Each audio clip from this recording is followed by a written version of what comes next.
Hey everybody, Asher here with a quick look at Fallout 4, specifically how it looks and how it runs on the i3. Specifically, I'm using an i3 3220.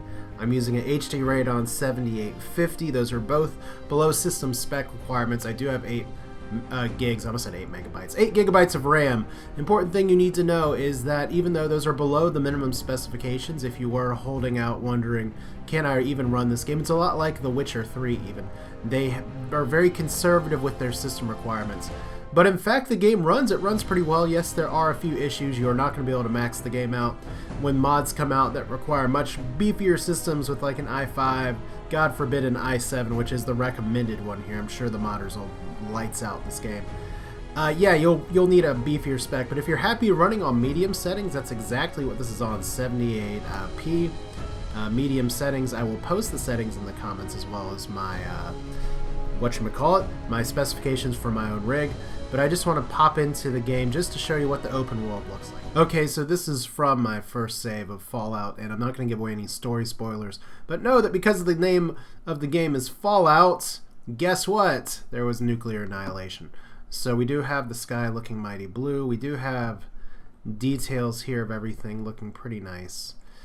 And we do have little birdies over here just flying around. So you can see pretty much everything looks as you might expect. If there is one thing I've run into, and I don't know if I'm going to be able to get a great demonstration of it here, although when I do Let's Play this, I'm sure it'll come up. You do have to be concerned with shadowing issues. And I don't have high shadows in anything, and they still look really, really nice. But we do have just kind of the view over here. Things are pretty ready and steady. They don't quite chug here the same way. Once again, I'm not really going to go into story spoilers or anything. All I want to show here is just kind of what the game looks like.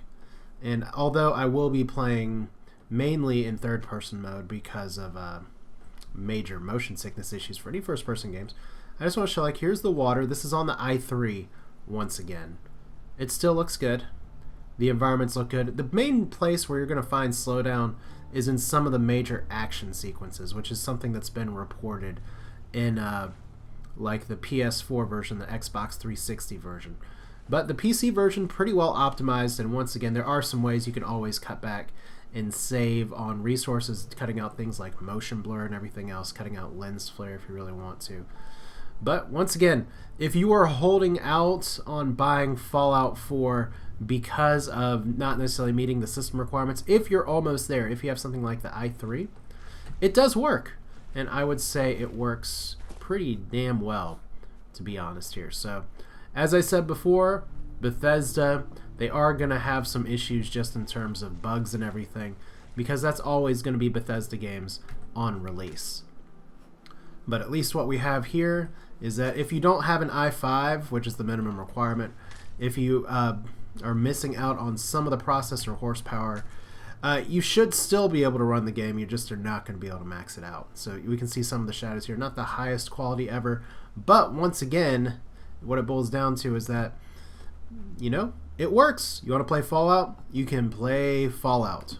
So have fun. This is Asher. I'll be posting more about this game in the days to come, so feel free to check it out. There's going to be a lot of people playing Fallout, so you know what? Definitely leave your comments here on your experiences, graphical or otherwise. Thanks for watching, and I will see you all in the days to come.